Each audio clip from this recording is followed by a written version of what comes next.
Pizza হাজার হাজার বছর আগে ইতালির নেপলস শহরে যার উৎপত্তি, যা কিনা বর্তমানে ব্যাপক জনপ্রিয়, সকলের কাছে ভীষণ পছন্দের একটি খাবার। আমার আজকের রেসিপি থাকছে বিফ কিমা পিৎজা। তাহলে চলুন রেসিপিটি দেখে নিই। রেসিপিটি তৈরির জন্য প্রথমে একটি প্যানে 2 টেবিল চামচ রান্নার রেগুলার তেল দিয়ে দিলাম, আর দিয়ে দিলাম বড় সাইজের একটি পেঁয়াজ কুচি।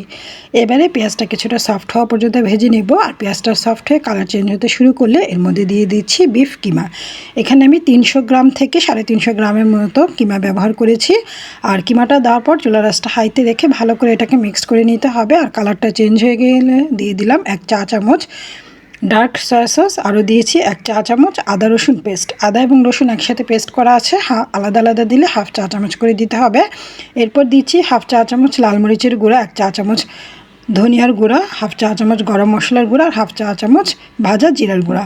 এবারে এই সমস্ত উপকরণ দিয়ে সামান্য একটু পানি দিয়ে দিলাম। পানি দিয়ে এই কিমাটাকে রান্না করে নেব। যেহেতু একটু বিফ কিমা, তাই এটা রান্না হতে কিছুটা সময় লাগবে, তাই সামান্য একটু পানি দিয়ে দিলাম, এই ধরেন 1/2 কাপের মতো। এরপরে এর মধ্যে সামান্য একটু লবণ দিয়ে দিলাম। লবণ দিয়ে এটাকে ঢেকে দেবো, আর ঢেকে দিয়ে 15 থেকে 20 মিনিটের মতো রান্না করে নিতে হবে। আর এই 15-20 মিনিটের মধ্যে মাঝখানে একবার নেড়ে দিয়েছিলাম, আর দেখতেই পাচ্ছেন কিমাটা একদম সুন্দরভাবে রান্না হয়ে গিয়েছে। এবার এটাকে এক সাইডে রেখে দিচ্ছি। এবারে পিৎজার জন্য ডোটা রেডি করে নিব। সেজন্য একটি মিক্সিং বোলের মধ্যে নিচ্ছি 2 কাপ পরিমাণ ময়দা। এখানে 250 ml মেজারমেন্ট কাপে 2 কাপ ময়দা নিয়েছি। এর মধ্যে দিয়ে দিলাম স্বাদ অনুযায়ী লবণ, আর 1 চা চামচ বেকিং পাউডার, বেকিং সোডা না, এখানে বেকিং পাউডারটা ব্যবহার করতে হবে। আরও দিচ্ছি 1 চা চামচ ইস্টের পরিমাণটা আমি কম ব্যবহার করেছি, যাতে করে ইস্টের যে একটা গন্ধ থাকে সেই গন্ধটা না লাগে।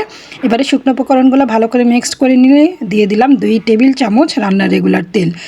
রান্নার রেগুলার তেলটাও এবারে এই ময়দার সাথে খুব ভালো করে মিক্সড করে নিতে হবে। এরপর দিচ্ছি একটি ডিম, রুম টেম্পারেচারে থাকা একটি ডিম ভালো করে ফিটিয়ে নিয়েছি। সেখান থেকে অর্ধেকটা এখানে ব্যবহার করছি, পুরোটা দেওয়া যাবে না, তাহলে ডিমের একটা গন্ধ আসতে পারে। অর্ধেকটা ডিম দিয়ে ভালো করে মিক্সড করে নিয়ে এবারে দিয়ে দিচ্ছি হালকা গরম পানি, একটা আঙুল পানিতে চোবানো যায় সেই অবস্থায় এরকম গরম পানি এখানে ব্যবহার করতে হবে। অল্প অল্প করে পানি অ্যাড করে ডোটা তৈরি করে নেব। এখানে আমার 1/4 কাপের চাইতে কিছুটা বেশি পানি লেগেছে 2 কাপ ময়দার জন্য। যেহেতু এখানে ডিম ব্যবহার করেছি, তেল ব্যবহার করেছি, তাই পানির পরিমাণটা কিন্তু একটু কম লাগবে। আর পানিটা দিয়ে অল্প অল্প করে অ্যাড করতে হবে, যাতে ডোটা খুব বেশি নরম না হয়ে যায়। পানিটা দিয়ে এবার খুব ভালো করে মিক্সড করে নিতে হবে। আর ডোটা রেডি করে নিয়েছি, দেখতেই পাচ্ছেন ডোটা কতটা সফট হয়েছে। এবার এটাকে 10 মিনিটের জন্য ঢেকে রেস্টে রেখে দিব। আর উপরে একটু তেল লাগিয়ে দিচ্ছি, যাতে উপরটা ড্রাই না হয়ে যায়। রেস্টে রাখার ফলে এটা কিন্তু আরও বেশি সফট হয়ে যাবে। আর 10 মিনিট রেস্টে রাখার পর আমার পিৎজার ডোটা একদম তৈরি, দেখতেই পাচ্ছেন কতটা সফট। এবারে আরও একটু এটা মথে নিব, এতে করে পিৎজাটা খুব সুন্দরভাবে ফুলে উঠবে আর একেবারেই সফট হবে। একটু মথে নেওয়ার পর এই পিৎজার ডোটাকে আমি 2 ভাগ করে নিচ্ছি। আমি দুটো পিৎজা তৈরি করব, সেজন্য 2 ভাগ করে নিচ্ছি। যেহেতু এখানে 2 কাপ ময়দা ব্যবহার করেছি, আর 2 কাপ ময়দা দিয়ে মোটামুটি মিডিয়াম সাইজের 2টা পিৎজা তৈরি করা যাবে। আর ঘরোয়া উপকরণে, সম্পূর্ণ ঘরোয়া উপকরণে কিন্তু আজকের এই পিৎজাটি তৈরি করব, কোনো রকম বাড়তি উপকরণ ব্যবহার করিনি। একদম সহজ আর সিম্পল একটি রেসিপি, কিন্তু খেতে ভীষণ ভীষণ মজাদার। আশা করছি আজকের এই রেসিপিটি সবার ভালো লাগবে। আর ভিডিও দেখতে দেখতে যারা এই পর্যন্ত চলে এসেছেন তাদের কাছে অনুরোধ করব ভিডিওতে একটি লাইক দিয়ে পুরো ভিডিওটি কন্টিনিউ করবেন। আর ভিডিওটি ভালো লাগলে চ্যানেলটি সাবস্ক্রাইব করে বেল আইকনে ক্লিক করে রাখবেন, এতে করে আমি যখনই কোনো নতুন ভিডিও আপলোড দিব সাথে সাথে তার নোটিফিকেশন সবার আগে আপনার কাছেই পৌঁছে যাবে। এবার একটি চামচের সাহায্যে সাইডটাকে একটু উঁচু করে নিচ্ছি, পিৎজাটা যেরকম শেপের থাকে সেরকম। আর একটি কাঁটা চামচের সাহায্যে এটাকে ছিদ্র করে দিচ্ছি, যাতে করে উঁচু নিচু না হয়ে যায় এটা বেক করার সময়। এরপর দিয়ে দিচ্ছি 1 চা চামচ টমেটো সসটা দিয়ে চারপাশে খুব সুন্দরভাবে স্প্রেড করে দিতে হবে। এরপরে দিয়ে দিচ্ছি প্রথমে এই যে বিফ কিমাটা রেডি করে নিয়েছি সেটা।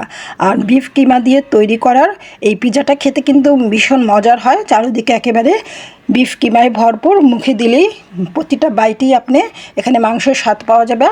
তাই এই কিমা পিৎজাটা খেতে কিন্তু অন্যান্য পিৎজার থেকে অনেক বেশি টেস্টি হয়, অনেক বেশি ভালো লাগে খেতে। এবারে দিয়ে দিলাম বেশ কিছুটা মোজারেলা চিজ, কিছু কাঁচামরিচ, আর উপরে দিয়ে দিলাম রিং করে কেটে নেওয়া পেঁয়াজ, আরও দিয়ে দিচ্ছি আরও 1 স্লাইস চিজ। এখানে আমি মোজারেলা চিজ ব্যবহার করেছি, আরও একটি চিজ ব্যবহার করছি, এটা হচ্ছে প্রসেস চিজ।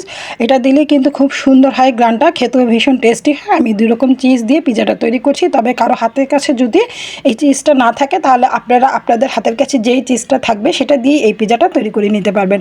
এবার পিৎজাটা বেক করার পালা, সেজন্য একটি প্যান খুব ভালো করে ঢাকনা দিয়ে গরম করে নিয়েছি। এরপর পিৎজার ট্রেটা আমি বসিয়ে দিলাম, আর পিৎজার ট্রেটা বসিয়ে দিয়ে এটাকে ঢেকে দিয়েছি। আর ঢাকনার যে ছিদ্রটা আছে সেটা কিন্তু একটা লবঙ্গ দিয়ে আমি বন্ধ করে দিয়েছিলাম। এরপর এটাকে 10 থেকে 12 মিনিটের মতো বেক করলে হয়ে গেল। বাস, দারুণ স্বাদের পিজা। আর দেখতেই পাচ্ছেন পিজাটা দেখতে কতটা লোভনীয় লাগছে। কোনো রকম বাড়তি উপকরণ ছাড়া কিন্তু এই পিজাটা খেতে ভীষণ মজার হয়। অবশ্যই বাসায় একবার ট্রাই করবেন। আর ট্রাই করার পর পিজাটা খেতে কেমন হয়েছে সেটাও কমেন্ট বক্সে জানাতে ভুলবেন না। আর পিজাটা কিন্তু খুব সুন্দরভাবে ফুলে উঠেছে, দেখতেই পাচ্ছেন একেবারেই সফট। আর নিচেরটা কিন্তু কিছুটা ক্রিস্পি হবে, যেরকমটা ওভেনে হয়ে থাকে। আমরা নামি দামি রেস্টুরেন্ট থেকে অনেক দাম দিয়ে এই পিজাটা কিনে খাই, বাসাতেই কিন্তু খুব সহজে এই পিজাটা তৈরি করতে পারেন। দেখতে যতটা সুন্দর, খেতে তার চেয়েও মজাদার। আশা করছি রেসিপিটা সবার ভালো লেগেছে। সবাইকে ধন্যবাদ জানিয়ে আজকের মতো এখানেই বিদায় নিচ্ছি। সবাই ভালো থাকুন, সুস্থ থাকুন। আল্লাহ হাফিজ।